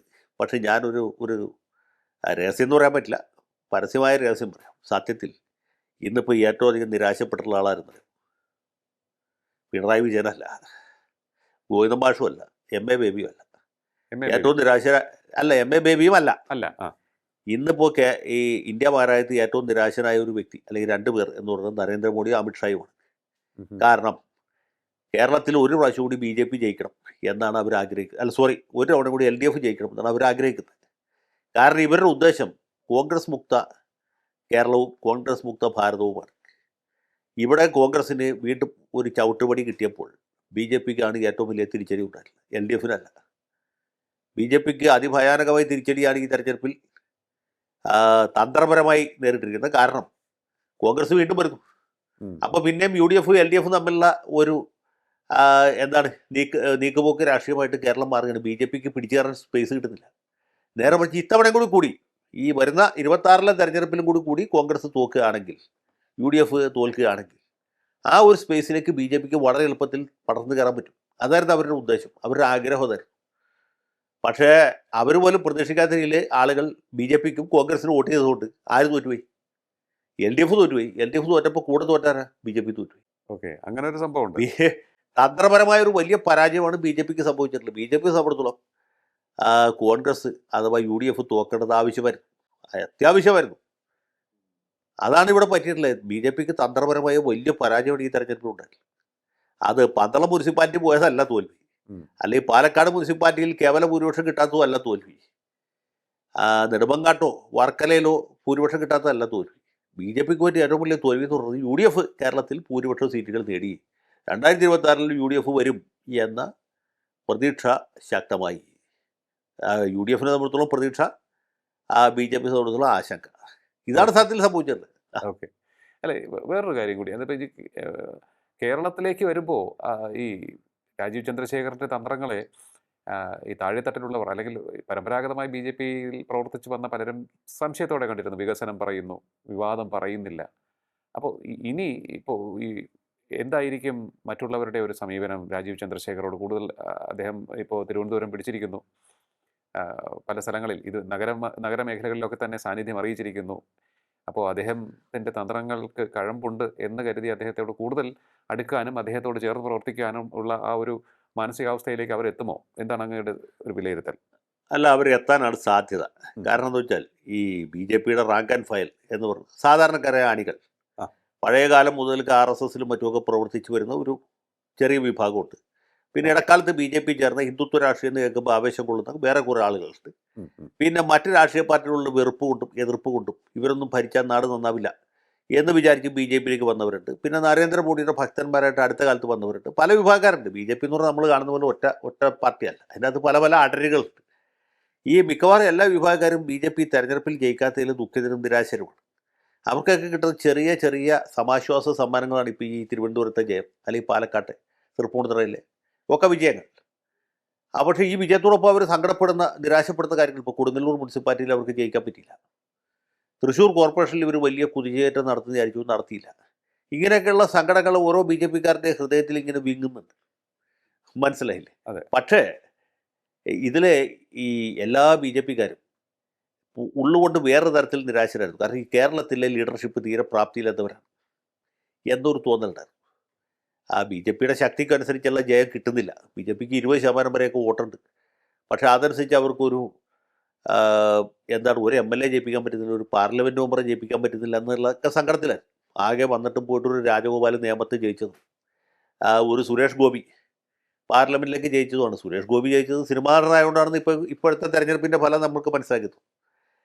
ബി ജെ പിക്ക് ഉള്ള ശക്തി കൊണ്ട് മാത്രമല്ല, അത് സിനിമാ നടനായതുകൊണ്ടും പിന്നെ അദ്ദേഹത്തിന് ജാതി മത രാഷ്ട്രീയ ഭേദമന്യേ പല ഏരിയയിൽ നിന്നും വോട്ട് കിട്ടിയോണ്ടും കരുവന്നൂർ ബാങ്ക് തട്ടിപ്പോലുള്ള സംഭവങ്ങൾ അവിടെ ഉണ്ടായിരുന്നുകൊണ്ടുമാണ്. പക്ഷേ ബി ജെ പിക്ക് ഒരു സസ്റ്റൈൻഡ് എഫർട്ട് അല്ലെങ്കിൽ ശക്തമായ രീതിയിൽ മത്സരിച്ച് കോട്ടകൾ അല്ലെങ്കിൽ ശക്തി ദുർഗങ്ങൾ ഉണ്ടാക്കുന്നതിൽ എന്തുകൊണ്ട് പരാജയം ഉണ്ടാവും. അപ്പോൾ ഈ പ്രശ്നം ശരിക്കും പഠിച്ച് ഒരു പരിഹാരം കണ്ടെത്താനാണ് കേന്ദ്ര നേതൃത്വം വളരെ കാലമായിട്ട് ശ്രമിച്ചുകൊണ്ടിരിക്കുന്നത്. അത് നമ്മുടെ ശ്രീധരൻപിള്ളയെ വെച്ച് ശ്രമിച്ചു, ഫലിച്ചില്ല. അത് കഴിഞ്ഞ് കുമ്മനത്തിനെ വെച്ച് ശ്രമിച്ചു, ഫലിച്ചില്ല. മുരളീധരനെ വെച്ചും അതിനുശേഷം സുരേന്ദ്രനെ വെച്ച് ശ്രമിച്ചു, അതും ഫലവത്തായില്ല. അപ്പം ഇങ്ങനൊരു സാഹചര്യത്തിലാണ് മറ്റ് ചികിത്സകൾ ഫലിക്കാതെ വരുമ്പോൾ കാളം നെല്ലായി എന്ന് പറഞ്ഞ രീതിയിൽ രാഷ്ട്രീയക്കാരനല്ലാത്ത, ഞാൻ നേരത്തെ പറഞ്ഞ പോലെയുള്ള ചില ഗുണഗണങ്ങളുള്ള, അതായത് വളരെ ഉന്നത കുലജാതൻ അല്ലെങ്കിൽ വെളുത്ത നിറമുള്ള ആൾ, ഇംഗ്ലീഷ് നന്നായിട്ട് പറയുന്ന ആൾ, മലയാളം പറയാൻ അറിയാത്ത ആൾ, അതും ഒരു ക്വാളിഫിക്കേഷനാണ് രാഷ്ട്രീയത്തിൽ. മലയാളം അറിയാത്ത ആൾ, ഇംഗ്ലീഷ് മാത്രം അറിയുന്ന ഒരാൾ കേരളത്തിൽ ഏതെങ്കിലും പാർട്ടിയുടെ പ്രസിഡൻ്റായിട്ട് വന്നിട്ടോ? ഇല്ല. അപ്പം അങ്ങനെ ഒരാളെ ഇറക്കിയെന്തിനാ? അങ്ങനെ ഒരാളും വേണം രാഷ്ട്രീയത്തിൽ എന്നുള്ളതുകൊണ്ടാണ്. അതും അവരുടെ തന്ത്രത്തിൻ്റെ ഭാഗമാണ്. ഞാൻ നേരത്തെ പറഞ്ഞിട്ടുണ്ടെന്നറിയില്ല, ഒരു ചെറിയ തമാശ ഞങ്ങളുടെ നാട്ടിൽ പണ്ടുണ്ടായത്. ആലുവയിൽ ഈ BA കാരനായ മുഹമ്മദ് അലി 6 പ്രാവശ്യം ജയിച്ചപ്പോൾ മാർക്സിസ്റ്റുകാർ പല ആൾക്കാരെ എതിരെ നിർത്തി, എല്ലാം പരാജയപ്പെട്ടു. അവസാനം എന്ന് ചോദിച്ചാൽ സ്കൂളിൽ പോകുന്ന ഒരാളെ സ്ഥാനാർത്ഥിയാക്കി. അദ്ദേഹത്തിൻ്റെ പ്രകടനം എങ്ങനെ വെച്ചാൽ പുള്ളി കാണുമ്പോൾ തന്നെ ആൾക്കാരെ കെട്ടിപ്പിടിക്കും. പാവപ്പെട്ടവനാണ്, വിദ്യാഭ്യാസം ഇല്ലാത്തവനാണ്, എങ്ങനെയെങ്കിലും ജയിപ്പിക്കണം. അപ്പോൾ ആലുവക്കാർ പ്രബുദ്ധരായതുകൊണ്ട് അവർ ഇത്ര നാൾ വിദ്യാഭ്യാസമുള്ള ആൾക്കാരെ ജയിപ്പിച്ചു. BA ജയിപ്പിച്ചു, പിന്നെ BA ജയിപ്പിച്ചു, പ്രമാണികളെ ജയിപ്പിച്ചു, തറവാട്ടുകാരെ ജയിപ്പിച്ചു. എന്നാൽ ഇത്തവണ വിദ്യാഭ്യാസം ഇല്ലാത്തവരെ ജയിപ്പിച്ചോളാം എന്ന് വിചാരിച്ച് ആ ആ സ്ഥാനാർത്ഥിക്ക് വോട്ട് ചെയ്യും. അങ്ങനെ ആലുവയിൽ കോൺഗ്രസിൻ്റെ കുത്തക ഒറ്റ പ്രാവശ്യം പൊളി വെച്ചു എന്ന് പറഞ്ഞ പോലെ മലയാളം അറിയുന്ന ആൾക്കാരെ നമ്മളൊക്കെ കാണുന്നുണ്ടല്ലേ. ഇനി മലയാളം അറിയാത്തൊരാൾ വരട്ടെ എന്നൊരു തോന്നലുണ്ടാക്കിയാൽ അതും ഒരു തന്ത്രമാണ്. രാഷ്ട്രീയത്തിൽ ഏത് തന്ത്രം എപ്പോൾ വിജയിക്കുന്നു പറയാൻ പറ്റില്ല. അങ്ങനെയാണ് രാജീവ് ചന്ദ്രശേഖർ. ആ തന്ത്രം മോശമായില്ലല്ലോ. മോശമായില്ല എന്ന് വേണം നമ്മൾ ഇപ്പോഴത്തെ നമ്മൾ മനസ്സിലാക്കേണ്ടത്. പക്ഷേ BJP സംബന്ധിച്ചിടത്തോളം കേരളത്തിൽ നിയമസഭാ തെരഞ്ഞെടുപ്പിൽ ഒരു വലിയ മുന്നേറ്റം ഉണ്ടാക്കണം. വലിയ മുന്നേറ്റമല്ല, ചെറിയ മുന്നേറ്റം. സീറ്റുകളുടെ എണ്ണത്തിൽ വോട്ടിൻ്റെ പെർസെൻറ്റേജിലുള്ള മുന്നേറ്റം കൊണ്ട് കാര്യമില്ലല്ലോ. അത് അതെ. പഞ്ചസാര എന്ന് പറഞ്ഞാൽ മധുരിക്കില്ല. പഞ്ചസാര വായിലിട്ട് ഇങ്ങനെ നുണഞ്ഞാലേ മധുരിക്കുള്ളൂ. ഇപ്പോൾ BJPയുടെ വിജയം എന്ന് പറയുന്നത് വോട്ടിൻ്റെ ശതമാനത്തിലുള്ള വർധനവാണ്. അത് സീറ്റായിട്ട് മാറ്റണമെങ്കിൽ ഈ തന്ത്രങ്ങൾ പോരാ. അതിന് കൂടുതൽ ഫലപ്രദമായ തന്ത്രങ്ങൾ ആവിഷ്കരിച്ച് നടപ്പാക്കാൻ സാധിക്കണം. പാർട്ടി ജയിക്കുന്ന സീറ്റുകൾ ഐഡൻറ്റിഫൈ ചെയ്യണം. അവിടേക്ക് ശക്തരായ സ്ഥാനാർത്ഥികളെ നേരത്തെ കൂട്ടി കണ്ടെത്തണം.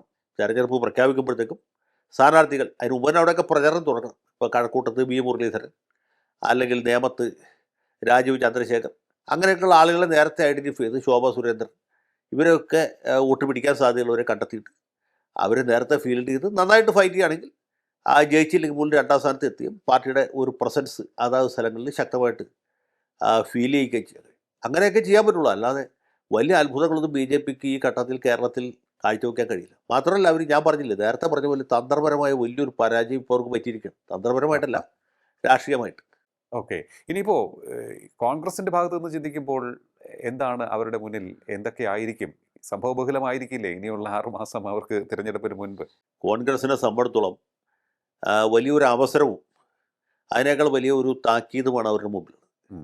ഈ എങ്ങനെ തോറ്റു എന്നുള്ളതിനെക്കുറിച്ച് ഓരോ തവണയും കോൺഗ്രസ്സുകാർ കമ്മിറ്റി വെച്ച് പഠിക്കാറുണ്ട്. പണ്ട് തെന്നല ബാലകൃഷ്ണപിള്ള സാറിനുള്ളപ്പോൾ അദ്ദേഹത്തെ, AC ജോസി ചേട്ടനുള്ളപ്പോൾ ജോസി ചേട്ടനെ, തങ്കച്ചൻ ചേട്ടനുള്ളപ്പോൾ അദ്ദേഹത്തെയൊക്കെയാണ് ഇതിനുവേണ്ടി നിയോഗിക്കാറ്. ഇവർ ഓരോ പ്രാവശ്യവും പാർട്ടി എന്തുകൊണ്ട് തോറ്റു എന്നുള്ളതിനെക്കുറിച്ച് വിശദമായ പഠനം നടത്തി വലിയ റിപ്പോർട്ട് കൊടുക്കും.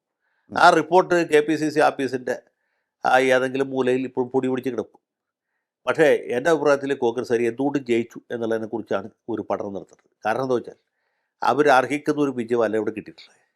കാരണം ഈ വിജയത്തിന് വേണ്ടി അവരുടേതായ സംഭാവനകൾ, അവരുടെ ശ്രമം വളരെ വളരെ കുറവായിരുന്നു. LDF നടത്തിയതിൻ്റെ പകുതി വർക്ക്, BJP നടത്തിയതിൻ്റെ 1/3 ഭാഗം വർക്ക് സത്യത്തിൽ കോൺഗ്രസ്സുകാർ നടത്തിയിട്ടില്ല. എന്നിട്ടും കോൺഗ്രസ് ജയിച്ചെങ്കിൽ എന്തുകൊണ്ട് ജയിച്ചു? അത് LDFന് തോൽപ്പിക്കാൻ വേണ്ടി ജനങ്ങൾ വോട്ട് ചെയ്തു. ജനങ്ങളുടെ ആവശ്യമായിരുന്നു കോൺഗ്രസ് ജയിക്കേണ്ടത്, അതുകൊണ്ട് ജയിച്ചു. ജനങ്ങൾക്ക് നിയമസഭാ തെരഞ്ഞെടുപ്പ് വേളയിൽ ഇതേ ആവശ്യം തോന്നിക്കൊള്ളണം എന്ന് നിർബന്ധമില്ല. അവിടെയാണ് പ്രശ്നം. ഇപ്പോൾ ഇടുക്കി ജില്ലാ പഞ്ചായത്തിലേക്ക് UDF ജയിച്ചു, കോൺഗ്രസ്സിന് വലിയ വിജയമുണ്ടായി. പത്തനംതിട്ട ജില്ലാ പഞ്ചായത്തിൽ ഇത് തന്നെ സംഭവിച്ചു. കോഴിക്കോട് ജില്ലാ പഞ്ചായത്തിൽ പോലും ഇത് സംഭവിച്ചു. പക്ഷേ നമ്മൾ മനസ്സിലാക്കേണ്ട ഒരു കാര്യമുണ്ട്. എന്തുകൊണ്ടാണ് ഈ ജില്ലകളിലൊന്നും കോൺഗ്രസ്സുകാർ അസംബ്ലിക്ക് നിൽക്കുമ്പോൾ ജയിക്കാത്തത്? കൊല്ലത്ത് NK പ്രേമേന്ദ്രൻ പാർലമെൻറ്റിലേക്ക് നിൽക്കുമ്പോൾ വലിയ ഭൂരിപക്ഷത്തിലേക്കും. പക്ഷേ കൊല്ലം ജില്ലയിൽ നിന്ന് കോൺഗ്രസ്സുകാർ വളരെ കാലമായിട്ട് ജയിച്ചിരുന്നില്ല. ഇപ്പോൾ കഴിഞ്ഞ തവണ വിഷ്ണുനാഥും മഹേഷും ജയിച്ചു എന്നുള്ളത് ശരിയാണ്. പത്തനംതിട്ട ജില്ല കോൺഗ്രസ്സിന് വലിയ വളക്കൂറുള്ള മണ്ഡലം, വളരെ മേൽക്കോയ്മയുള്ള പ്രദേശമാണ്. പക്ഷേ കോൺഗ്രസ്സുകാരും ഇന്ന് ജയിക്കുന്നില്ല. അതെന്തുകൊണ്ടാണ്? കോൺഗ്രസ്സുകാർ ഇന്ന് തോറ്റു. കോഴിക്കോട് ജില്ലയിൽ ലീഗുകാർ മത്സരിച്ചേ ജയിക്കും, പക്ഷേ കോൺഗ്രസ്സുകാർ മത്സരിച്ചേ ജയിക്കില്ല. അപ്പോൾ ഇതൊക്കെ എന്തുകൊണ്ടാണെന്ന് പഠിക്കണം. കോൺഗ്രസ്സുകാർ ഇല്ലാത്തതുകൊണ്ടല്ല, കോൺഗ്രസ്സുകാരുണ്ട്. പക്ഷേ അവരുടെ വോട്ട് പെട്ടിയിൽ അല്ലെങ്കിൽ യന്ത്രത്തിൽ വരികയില്ല. അത് വോട്ട് ജോലിയല്ല, ഇവരുടെ ഉദാസീനതയാണ്. പിന്നെ പ്രസൻറ്റബിളായിട്ടുള്ള കാൻഡിഡേറ്റ്സ് ഇല്ല, അതൊരു ഘടകമല്ലേ. MK രാഘവൻ നിൽക്കുമ്പോൾ ജയിക്കുന്നത് രാഘവേട്ടനായതുകൊണ്ടാണ്. ആ വോട്ട് KC അബു മത്സരിച്ചാൽ കിട്ടില്ല, അല്ലെങ്കിൽ സുബ്രഹ്മണ്യം മത്സരിച്ചാൽ കിട്ടില്ല. ഇപ്പോൾ കോഴിക്കോട്ട് കോർപ്പറേഷൻ മേയറാകാൻ വേണ്ടി കോൺഗ്രസ്സുകാർ നിർത്തിയ ഒരു സ്ഥാനാർത്ഥിയുണ്ട്. ആദ്യം ഘട്ടത്തിൽ ഒരു സ്ഥാനാർത്ഥി ഉണ്ടായിരുന്നു, അദ്ദേഹത്തിന് ഇപ്പോൾ വോട്ടർ പട്ടികയിൽ ഉണ്ടായിരുന്നില്ല. മനസ്സിലായില്ലേ? അതെ അതെ. ഒരു സിനിമാ സംവിധായകൻ, കാരണം ജയിക്കുന്ന ഒരു പ്രതീക്ഷയില്ല, അതുകൊണ്ടാണ് സിനിമാ സംവിധായകനെ കൊണ്ടത്. അത് പോട്ടെ, ഞാൻ ഇപ്പോൾ സിനിമാ സംവിധായകനെ മോശപ്പെടുത്തി പറഞ്ഞല്ല. അത് കഴിഞ്ഞ് നമ്മുടെ സാദിരിക്കോയുടെ മകൻ അവിടെ സ്ഥാനാർത്ഥിയായിട്ട് പ്രപ്പോസ് ചെയ്തു. അത് സ്ഥാനാർത്ഥിയായിട്ട് മത്സരിച്ചു. മേയർ സ്ഥാനാർത്ഥിയായി ഇദ്ദേഹം ഇരിക്കുന്നു, അദ്ദേഹം തോറ്റുപോയി. അത് കഴിഞ്ഞപ്പോൾ അദ്ദേഹം അല്ലെങ്കിൽ പിന്നെ ഇദ്ദേഹം ഇരിക്കുന്നു പറഞ്ഞ് വേറൊരാൾ നിർത്തി, അദ്ദേഹം തോറ്റുപോയി. പിന്നെ ഭാഗ്യം കൊണ്ട് ലീഡർ ഇത് ഭൂരിപക്ഷം കിട്ടിയില്ല, അല്ലെങ്കിൽ ഏറ്റവും വലിയ ഒറ്റക്കക്ഷി ആയില്ല. അതുകൊണ്ട് മേയറാവുന്ന പ്രശ്നം ഉദിക്കുന്നില്ല. ഇതേ പ്രശ്നം തന്നെ CPMനും പറ്റി. CPM ഒരാളെ മേയർ കാൻഡിഡേറ്റായിട്ട് പ്രപ്പോസ് ചെയ്തിട്ട് കഴിഞ്ഞ ഡെപ്യൂട്ടി മേയർ, അദ്ദേഹം തോറ്റുപോയി. ഓൾട്ടർനേറ്റീവായിട്ട് വേറെ ആളെ പ്രപ്പോസ് ചെയ്ത് അദ്ദേഹം തോറ്റുപോയി. ഞാൻ പറഞ്ഞത് ജനങ്ങളുടെ വികാരം എന്ന് വെച്ചാൽ അത്ര തീവ്രമാണ്, തീക്ഷ്ണമാണ്. ഇവനെ കൊണ്ടൊന്നും പറ്റില്ല. ഇനി കോൺഗ്രസ് അല്ല CPM അഥവാ തോക്കെടുക്കുന്ന തന്നെ ഈ പറഞ്ഞ ആൾ വേണ്ട മേയറായിട്ട് എന്ന് അതാത് ബൂത്തിലെ അതായത് വാർഡിലെ ആൾക്കാർ തീരുമാനിക്കുകയാണ്. അവിടെ പ്രശ്നം. അതെ അതെ. ഏതായാലും ഈ കഴിഞ്ഞ തിരഞ്ഞെടുപ്പുകളിലൊക്കെ തന്നെ തദ്ദേശ തിരഞ്ഞെടുപ്പിന്റെ റിസൾട്ടിനോട് ചേർന്ന് നിൽക്കുന്നതാണ് നിയമസഭാ തെരഞ്ഞെടുപ്പിലും റിസൾട്ടായി വന്നിട്ടുള്ളത്. അപ്പോൾ തീർച്ചയായിട്ടും ഇക്കുറിയും അതിനുള്ള സാധ്യത വരികയാണെങ്കിൽ കോൺഗ്രസിന് വലിയൊരു ചാൻസ് ആണ് നിലനിൽക്കുന്നത്. കോൺഗ്രസിന് വലിയൊരു സാധ്യത, ഞാൻ പറഞ്ഞു വലിയൊരു സാധ്യതയാണ് തുറന്നിട്ടുള്ളത്. കോൺഗ്രസ്സുകാരുടെ മേൻമോട്ടല്ല. കോൺഗ്രസിൻ്റെ സംഘടനാ സംവിധാനം വളരെ ദുർബലമാണ്. ബൂത്ത് കമ്മിറ്റികൾ അല്ലെങ്കിൽ ബ്ലോക്ക് കമ്മിറ്റികൾ ഒന്നും ഫലപ്രദമായിട്ട് പ്രവർത്തിക്കുന്നില്ല. KPCC പ്രസിഡന്റ് ആണെങ്കിൽ തീരെ നേതൃത്വ ഗുണമുള്ള ആളല്ല. മുല്ലപ്പള്ളി രാമചന്ദ്രനേക്കാളും VM സുധീരനേക്കാളും സുധാകരനോട് ഞാൻ പ്രത്യേകം പറയേണ്ടതില്ല, ഒന്നും കഴിവുള്ള ഈവൻ തെന്നല ബാലകൃഷ്ണപിള്ള സാറിൻ്റെ പോലും ഒരു ത്രാണിയുള്ള ആളല്ല സണ്ണി ജോസഫ്. അപ്പോൾ അദ്ദേഹം തന്നെ ഒരു വലിയ ബാധ്യതയാണ് പാർട്ടി. AICC ആണെങ്കിൽ ഇവിടെ എങ്ങനെ കുത്തിത്തിരിപ്പുണ്ടാക്കാം എന്ന് ശ്രമിച്ചുകൊണ്ടിരിക്കുകയാണ്. അപ്പോൾ ഇത്രയും പ്രതികൂല സാഹചര്യങ്ങളുടെ ഇടയിലാണ് ഈ സതീശൻ ഇതും കൊണ്ടു നടക്കുന്നത്. ഈ സതീശൻ വലിയൊരു ചാണക്യനുണ്ടോ എന്ന് വെച്ചാൽ ഈ തെരഞ്ഞെടുപ്പിൻ്റെ സമയത്ത് അദ്ദേഹം ദീപിക പത്രത്തിന് കൊടുത്ത ഒരു ഇൻ്റർവ്യൂ ഉണ്ട്. അത് വായിച്ച് ഞാൻ പോലും നടുക്കിപ്പോയി. ഈ റിസൾട്ട് വന്നതിന് ശേഷം ഞാൻ വായിച്ചത്. പുള്ളി കൃത്യമായിട്ട് പറഞ്ഞിട്ടുണ്ട്, ഇന്നിന്ന സ്ഥലങ്ങളിൽ ഞങ്ങൾക്ക് നേട്ടമുണ്ടാവും, ഇന്നിന്ന സ്ഥലങ്ങളിൽ ഞങ്ങൾ പിന്നോട്ട് പോകും. 4 കോർപ്പറേഷൻ്റെ പേര് സതീശനെ എടുത്തു പറയുന്നുണ്ട്. കൊല്ലം, എറണാകുളം, കൊച്ചി, തൃശ്ശൂർ, കണ്ണൂർ ഞങ്ങൾ നിലനിർത്തും, മറ്റു 3 ഞങ്ങൾ ജയിക്കും, തിരുവനന്തപുരത്തും കോഴിക്കോട്ടും ഞങ്ങൾ നില മെച്ചപ്പെടുത്തും. കറക്റ്റല്ലേ? അതുപോലെ തന്നെ സംഭവിച്ചു. ഞാൻ പറഞ്ഞത് അതുപോലെ തന്നെ സംഭവിച്ചു. അപ്പോൾ അത് മാത്രമല്ല, ഭൂരിപക്ഷം ജില്ലാ പഞ്ചായത്തുകളും ഞങ്ങൾ ജയിക്കും, ബ്ലോക്ക് പഞ്ചായത്തുകളിലും ഗ്രാമപഞ്ചായത്തുകളിലും മുനിസിപ്പാലിറ്റികൾക്കും ഞങ്ങൾക്കായിരിക്കും മേൽക്കൈ. കൃത്യമായിട്ട് പറഞ്ഞിട്ടുണ്ട്. അപ്പോൾ അത്ര കൃത്യമായിട്ട് സെൻസ് ചെയ്യാൻ പറ്റിയ ആളാണ്. പക്ഷേ അതുകൊണ്ട് മാത്രം കാര്യമില്ലല്ലോ. ഇത് പാർട്ടി സംഘടനാ സംവിധാനം ദുർബലമായി കഴിഞ്ഞാൽ KPCCക്ക് തന്നെ 58 ജനറൽ സെക്രട്ടറിമാരുണ്ടെങ്കിൽ തന്നെ സംഗതി ചോറായില്ലേ. ഇതുപോലത്തെ പരാധീനതയുണ്ട്. കാരണം മറുവശത്ത് BJPക്ക് ഈ ലോക്കൽ ബോഡി ഇലക്ഷൻ കിട്ടിയ വോട്ട് അതേ രീതിയിൽ അതേ വോട്ടർമാരിൽ നിന്ന് നിയമസഭാ തെരഞ്ഞെടുപ്പിൽ കിട്ടിക്കൊള്ളുന്നില്ല. ഇത് കുറേ LDFൽ നിന്ന് വന്ന വോട്ടാണ്. കോൺഗ്രസിനും കുറേ വന്ന വോട്ടുണ്ട്, BJPക്കും വന്ന വോട്ടുണ്ട്. ഈ വന്ന വോട്ടുകൾ തിരിച്ച് അങ്ങോട്ട് തന്നെ പോയാൽ സംഗതി കളി മാറി. പിന്നെ LDFിൻ്റെ പ്രചരണ സംവിധാനം ശക്തിപ്പെട്ടതാണ്. ക്യാപ്സൂൾ നിർമ്മാണത്തിന് അവർക്ക് പ്രത്യേകമായ കഴിവുണ്ട്. ന്യായീകരണ തൊഴിലാളികൾക്ക് യാതൊരു ക്ഷാമവുമില്ല. കുറച്ചുകൂടി പ്രസൻറ്റബിൾ ആയിട്ടുള്ള കാൻഡിഡേറ്റ്സിനെ കൊണ്ടുവരാൻ പറ്റും. SFI നിന്ന് DYFI എന്നൊക്കെ ചെറുപ്പക്കാരെ ഇറക്കാൻ പറ്റും. പിന്നെ പണമുണ്ട്. പണം വലിയ ഫാക്ടറാണ്. ഓക്കെ. CPMനും BJPക്കും പണമുണ്ട്, കോൺഗ്രസിന് അതിനനുസരിച്ച് പണമില്ല, കേന്ദ്രത്തിൽ ഭരണമില്ല. ഇങ്ങനെയൊക്കെയുള്ള പ്രശ്നങ്ങളുണ്ട്. അപ്പോൾ കോൺഗ്രസ് പഴയ കോൺഗ്രസ് അല്ല. LDFിനെ സംബന്ധിച്ചിടത്തോളം അവർക്ക് കളയാൻ കയ്യിൽ നിന്ന് പോകാനൊന്നുമില്ല, പിടിച്ചെടുക്കാൻ ഒരുപാടുണ്ട് താൻ. അതെ, മനസ്സിലായില്ല. അങ്ങനെ LDFിനെ നമുക്ക് എഴുതി തള്ളാൻ പറ്റുകയില്ല. പക്ഷേ ഇനി 4 മാസം മുമ്പിലുള്ളൂ. അത് വലിയ ഒരു പ്രശ്നമാണ്. LDFിനെ സംബന്ധിച്ച് ഏറ്റവും വലിയ പ്രശ്നം എന്ന് വെച്ചാൽ ഈ കിട്ടിയ വോട്ടോ പോയ വോട്ടോ അല്ല, മാനസികമായിട്ട് മനഃശാസ്ത്രപരമായിട്ട് ഇത് വലിയൊരു സെറ്റ് ബാക്കാണ്. ഓക്കെ. ഞാൻ നേരത്തെ പറഞ്ഞില്ലേ, ഈ BJPക്ക് തന്ത്രപരമായ ഒരു വലിയ തിരിച്ചടിയാണ് ഉണ്ടായിട്ടുള്ളത്. കാരണം കേരളത്തിൽ വീണ്ടും കോൺഗ്രസ് വരുന്നു എന്നാണ്. LDFിന് മനഃശാസ്ത്രപരമായ വലിയ തിരിച്ചടിയാണ് പറ്റിയിട്ടുള്ളത്. അതിനെ മറികടക്കുക ഒട്ടും എളുപ്പമുള്ള കാര്യമല്ല. ഓക്കെ. ഈ ഒരു കാര്യം കൂടി, അതായത് കോൺഗ്രസിന് പരിഹരിക്കേണ്ടതായിട്ടുള്ള ഏറ്റവും വലിയൊരു പ്രശ്നം എന്ന് പറഞ്ഞാൽ തമ്മിലടി ആയിരിക്കുമല്ലോ. ഈ ചാണക്യൻ എന്ന് അങ്ങ് തന്നെ വിശേഷിപ്പിക്കുന്ന VD സതീശന് ഒരു സ്ഥാനം കൊടുത്ത് അദ്ദേഹത്തോട് നയിക്കാൻ ആവശ്യപ്പെട്ട് ഒപ്പം നിന്ന് കാര്യങ്ങൾ ചെയ്യുകയല്ലേ അവർ ചെയ്യേണ്ടത്. അങ്ങനെയൊക്കെ ചെയ്താൽ എൻ്റെ പൊന്നിലിയോ ഈ കോൺഗ്രസ് പാർട്ടി അന്നേ നന്നായി പോകുന്നത്. നിങ്ങൾ അത്ര വലിയ ആഗ്രഹവും ദുരാഗ്രഹവും പാടില്ല. മനുഷ്യർക്ക് ആഗ്രഹമാകാം, അത്യാഗ്രഹവും ആകാം. ഇപ്പോൾ UDF ജയിക്കണം എന്ന് ലിയോക്ക് ആഗ്രഹിക്കാം, എനിക്കും ആഗ്രഹിക്കാം, ഇത് കണ്ടുകൊണ്ടിരിക്കുന്ന ആൾക്കാർക്കും ആഗ്രഹിക്കാം. അത് ന്യായമായ ആഗ്രഹമാണ്. UDFന് ശക്തമായ ഒരുപാട് സീറ്റുകൾ കിട്ടണം, 3-2 ഭൂരിപക്ഷം കിട്ടണമെന്ന് നമുക്ക് ആഗ്രഹിക്കാം. UDF ഒറ്റക്കെട്ടായി നിന്ന് തെരഞ്ഞെടുപ്പിനെ നേരിട്ട് ഒരു 100 സീറ്റ് അല്ലെങ്കിൽ 95 സീറ്റൊക്കെ നേടി നല്ലൊരു ഭരണം കാഴ്ചവെക്കാം. അത് അത്യാഗ്രഹത്തിൻ്റെ കേഡറിൽപ്പെട്ട ഒരു കാര്യമാണ്. പക്ഷേ കോൺഗ്രസ്സുകാരെല്ലാവരും അധികാര ദുർമോഹം ഉപേക്ഷിച്ച് ഒറ്റക്കെട്ടായിട്ട് സതീശൻ്റെ കീഴിലോ ചെന്നിത്തലയുടെ കീഴിലോ ഈവൻ വേണുഗോപാലിൻ്റെ കീഴിലോ അണിനിരന്ന് ഈ മണിയാശേൻ്റെ പരീക്ഷ പറഞ്ഞ് ഒലത്തിക്കളയാം എന്ന് വിചാരിച്ചാൽ അത് അത്യാഗ്രഹമൊന്നും അല്ലട്ടോ ലിയോ, അത് ദുരാഗ്രഹമാണ്. അങ്ങനെയുള്ള ആഗ്രഹങ്ങളൊന്നും പാടില്ല. മനുഷ്യരുടെ ആഗ്രഹങ്ങൾക്ക് ചില പരിധികളൊക്കെ വേണം. അത്യാഗ്രഹമായ പോലും ദുരാഗ്രഹമാകാൻ പാടില്ല. ഇനിയിപ്പോൾ പലരും ചിലർക്ക് തമാശയായിട്ട് ചോദിക്കാറുണ്ട്, നെഹ്റു കുടുംബത്തിൽ നിന്ന് ആരെങ്കിലും ഇറക്കുമതി ചെയ്യുമോ എന്ന്. കാരണം ഇപ്പോൾ ഇവരെയെല്ലാം നിയന്ത്രിക്കാൻ ആരെങ്കിലും വേണമല്ലോ. പണ്ട് ഈ പ്രമുഖരായിട്ടുള്ള നേതാക്കൾ തമ്മിൽ തല്ലുമ്പോൾ മുതിർന്നൊരു നേതാവ് ഉണ്ടാകും. കെ കരുണാകരൻ ഉണ്ടായിരുന്നു, ഉമ്മൻചാണ്ടി ഉണ്ടായിരുന്നു. എല്ലാ കാര്യങ്ങളും നിയന്ത്രിച്ച് എല്ലാവരെയും ഒപ്പം നിർത്താൻ. തമ്മിലടിച്ചാലും അവസാന നിമിഷമാകുമ്പോൾ അവർ ഒരുമിച്ച് നിൽക്കും. ഇപ്പോൾ പക്ഷേ ആ ഒരു കുറവ് കാണുന്നുണ്ട്. മുകളിൽ നിന്ന് നിയന്ത്രിക്കുവാൻ ഒരാളെ ആരും അനുവദിക്കുന്നില്ല. മുകളിലേക്ക് കയറുമ്പോൾ കാല് വലിച്ച് താഴെ ഇടുകയാണ്. അത് പണ്ട് ഈ രണ്ട് നേതാക്കന്മാരുള്ള കാലത്ത് ഈ കുഴപ്പമില്ലായിരുന്നു. ആന്റണിയും കരുണാകരൻ തന്നെ പറഞ്ഞിട്ടുണ്ട്, ഇരുമ്പ് പഴുക്കുമ്പോൾ കൊല്ലന് കൊല്ലത്തി ഒന്നാവും എന്ന്. അത് തെരഞ്ഞെടുപ്പ് വരുമ്പോൾ ആന്റണിയും കരുണാകരനും ഒറ്റക്കെട്ടും. അവർ തമ്മിൽ പല കാര്യങ്ങളും അഭിപ്രായ വ്യത്യാസമുണ്ട്. അവരുടെ നയത്തിലും രാഷ്ട്രീയ കാഴ്ചപ്പാടിലും വ്യത്യാസമുണ്ട്. പക്ഷേ തെരഞ്ഞെടുപ്പ് വരുമ്പോൾ അല്ലെങ്കിൽ ഒരു നിർണായക ഘട്ടം വരുമ്പോൾ ആന്റണി ഒരിക്കലും കരുണാകരൻ്റെ തലയ്ക്ക് വീതെ കയറിയിട്ട് അഭിപ്രായം പറയുകയോ അദ്ദേഹത്തിൻ്റെ തീരുമാനങ്ങളെ വീറ്റോ ചെയ്യുകയോ ചെയ്യുമായിരുന്നില്ല. അതുപോലെ തന്നെ കരുണാകരനും ആന്റണിയോട് ഒരു പ്രതിപക്ഷ ബഹുമാനം കാണിച്ചു. കാരണം ആന്റണി ഉണ്ടെങ്കിലേ കരുണാകരന് നിലനിൽപ്പുള്ളൂ, കരുണാകരൻ ഉണ്ടെങ്കിലേ ആന്റണിക്ക് നിലനിൽപ്പുള്ളൂ. കരുണാകരൻ പോയി കഴിഞ്ഞപ്പോൾ പിന്നെ ആന്റണിക്ക് നിലനിൽപ്പില്ലാതെ പുള്ളി കേന്ദ്രത്തിലേക്ക് വോട്ടായിട്ടു. സത്യത്തിൽ ആ ഇക്വലിബ്രിയം പോയി, ബാലൻസ് ഓഫ് പവർ ഷിഫ്റ്റ് ചെയ്തു. ഇപ്പോൾ പറ്റിയത് അങ്ങനെയല്ല. വാളെടുത്തവരൊക്കെ വെളിച്ചപ്പാടാണ്. ഞാൻ ഈ വെളിച്ചപ്പാടന്മാരുടെ പേര് പറയുന്നില്ല. ഇത് കാണുന്നവരെല്ലാവരും മനസ്സിൽ ആ മോഹങ്ങളുണ്ടാവും. എല്ലാവരും വാളെടുത്ത് വെട്ടിക്കൊണ്ടിരിക്കുകയാണ്, വെളിച്ചപ്പെട്ടുകൊണ്ടിരിക്കുകയാണ്. അതെ. അപ്പോൾ ഈ വെളിച്ചപ്പാടുമാരെല്ലാം ചേർന്ന് കുളം കലക്കുമോ എന്നുള്ളതാണ്. അങ്ങനെയാണെങ്കിൽ എൽ ഡി എഫിന് കരകയറാം എന്നാണോ? അല്ലേ? അല്ല, അങ്ങനെയാണെങ്കിലും എൽ ഡി എഫിന് കരകയറാൻ പറ്റില്ല. എൽ ഡി എഫ് ഈ പ്രതിസന്ധി ശരിക്കും മനസ്സിലാക്കുകയും നഷ്ടപ്പെട്ടത് ഏതേത് മേഖലകളിലാണ് എന്ന് കണ്ടെത്തുകയും നല്ല സ്ഥാനാർത്ഥികളെ അവതരിപ്പിക്കുകയും നന്നായിട്ട് പ്രചരണം നടത്തുകയും ചെയ്താൽ ഈ തിരിച്ചടിയിൽ നിന്ന് വലിയൊരളവ് വരെ കരകയറാൻ പറ്റും.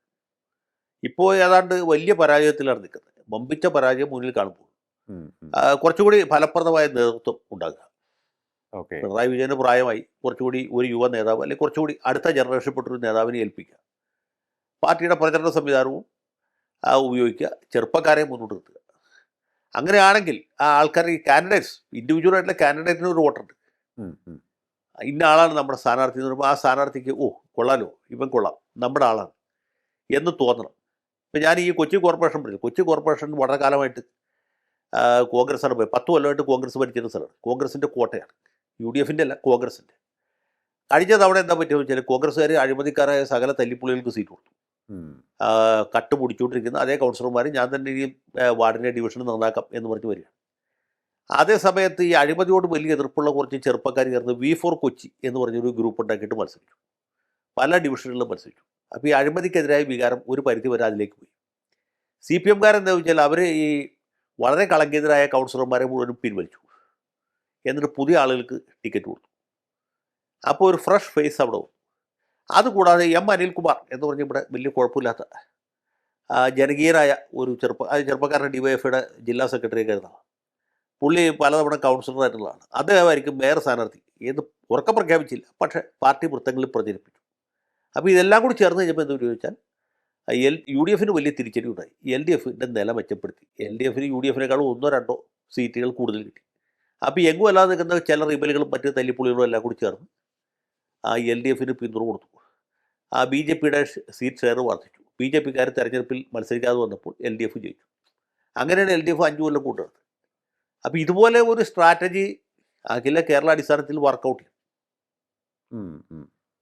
പുതിയ സ്ഥാനാർത്ഥികൾ വരും, പുതിയ ആളുകൾ, പുതിയ മുഖങ്ങൾ.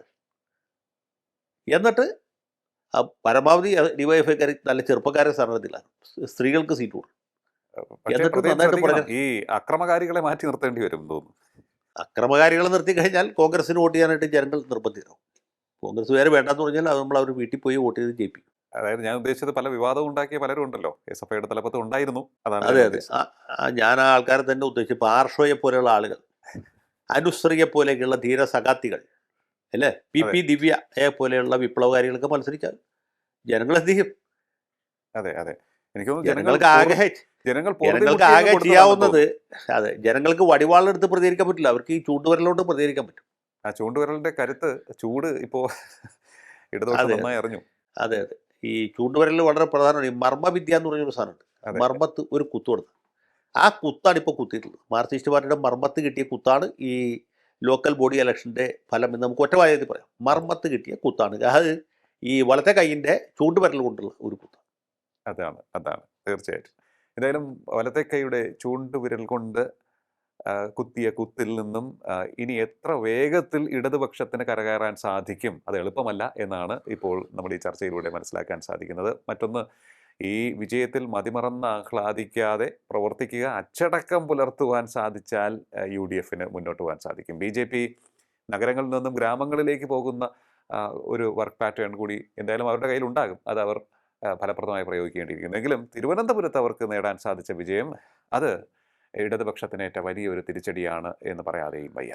വളരെയധികം നന്ദി സാർ, ഇത്രയും സമയം ടോക്കിംഗ് പോയിന്റുമായി സംസാരിച്ചത്. ടോക്കിംഗ് പോയിന്റ് ഈ അധ്യായം ഇവിടെ പൂർണ്ണമാകുന്നു. ഇനി അടുത്ത എപ്പിസോഡ് കാണാം നമുക്ക്. നമസ്കാരം.